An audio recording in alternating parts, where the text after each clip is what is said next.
Você já percebeu como escolhas aparentemente simples podem nos colocar em situações que nunca imaginamos? Ló escolheu viver perto de Sodoma, em busca de prosperidade. Mas acabou envolvido em uma guerra que não era dele. Esse é o pano de fundo de Gênesis capítulo 14, onde 4 reis poderosos se levantam contra 5 reis do Vale do Sidim, e no meio desse conflito está um homem que tinha se afastado de Abraão. O que parecia apenas uma disputa entre nações se transformou em uma história de fé, coragem e fidelidade. Hoje você vai descobrir como Abraão, com poucos homens, derrotou exércitos, resgatou seu sobrinho e ainda encontrou uma figura misteriosa chamada Melquisedeque, o rei sacerdote que o abençoou com pão e vinho. Em Gênesis 14, 1-9, somos levados a um cenário de guerra que parecia distante, mas que logo tocaria o destino da família de Abraão. 4 reis poderosos liderados por Quedorlaomer, rei de Elão, se levantaram contra 5 reis da região do Vale do Sidim, onde ficavam Sodoma e Gomorra. Era mais do que uma simples disputa de terras. Era uma luta pelo domínio das rotas comerciais e da riqueza da região. Os 4 reis haviam dominado esses povos por 12 anos.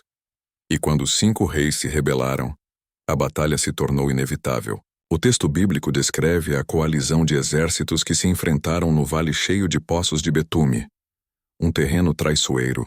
Era a Guerra dos Reis, e dela sairia uma história que mudaria a trajetória de Abraão para sempre. Em Gênesis 14, 10, 12, vemos a tragédia alcançar a casa de Abraão. No calor da batalha, os reis de Sodoma e Gomorra foram derrotados, e muitos caíram nos poços ou fugiram para as montanhas. O inimigo saqueou todas as riquezas daquelas cidades e levou consigo os habitantes como escravos. Entre os prisioneiros estava Ló, sobrinho de Abraão que havia escolhido viver perto de Sodoma, seduzido pela fertilidade daquelas terras. O que parecia ser apenas uma escolha estratégica de terras agora se transformou em um desastre.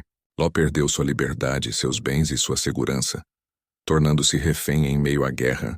Mas é justamente nesse ponto que o propósito de Deus se revela, porque a aprovação de Ló seria o chamado para que Abraão mostrasse sua fé em ação. Em Gênesis 14, 13 e 16, um sobrevivente escapa e corre até Abraão, trazendo a notícia. Ló havia sido levado cativo. Abraão não hesitou. Ele reuniu 318 homens treinados em sua própria casa e partiu em perseguição. Era um número pequeno diante dos exércitos inimigos, mas Abraão confiava na promessa de Deus. Com uma estratégia ousada, atacou de noite e espalhou os reis poderosos, recuperando todos os bens, libertando os cativos e trazendo Ló de volta em segurança. Essa cena mostra um contraste incrível. Enquanto os reis da região caíram em derrota, Abraão, com poucos homens, triunfou. Não foi pela força numérica, mas pela mão de Deus. Essa vitória estabeleceu Abraão como alguém que não apenas cria nas promessas, mas agia com coragem para cumpri-las. Em Gênesis 14, 17 e 20, acontece um dos momentos mais misteriosos e simbólicos da Bíblia. Após a vitória, Abraão é recebido por Melquisedeque, rei de Salém e sacerdote do Deus Altíssimo. Ele traz pão e vinho e abençoou Abraão declarando: Bendito seja Abraão pelo Deus Altíssimo, que entregou os teus inimigos nas tuas mãos. É como se o céu confirmasse que aquela vitória não era fruto apenas de estratégia, mas de intervenção divina. O gesto do pão e do vinho ecoa séculos depois, apontando para um símbolo de aliança eterna. Em resposta, Abraão entrega a Melquisedeque o dízimo de tudo, reconhecendo que sua vitória vinha de Deus e não de si mesmo. Essa cena reforça que a fé verdadeira se manifesta em gratidão e humildade, mesmo depois de grandes conquistas. O episódio se encerra em Gênesis 14, 21, 24, quando o rei de Sodoma oferece a Abraão as riquezas recuperadas, pedindo apenas de volta as pessoas. Mas Abraão recusa. Ele não queria que nenhum homem dissesse: fui eu quem enriqueceu Abraão. Sua confiança estava em Deus, não nas dádivas de reis terrenos. Essa atitude finaliza o episódio mostrando a integridade do patriarca. Coragem para lutar.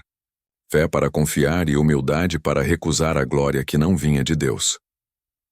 A Guerra dos Reis não foi apenas uma disputa política.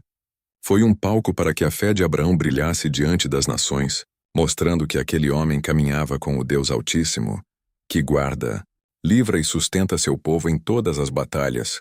Assim termina a narrativa de Gênesis 14. Um Abraão vitorioso, não apenas pela força das armas, mas pela integridade de seu coração. Ele resgatou Ló, devolveu os bens, recusou riquezas e reconheceu que sua vitória vinha unicamente do Deus Altíssimo.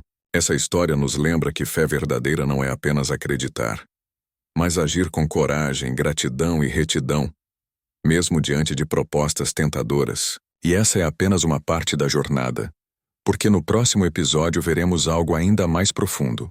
Em Gênesis 15, Deus faz uma aliança solene com Abraão, selando com ele uma promessa que atravessaria gerações.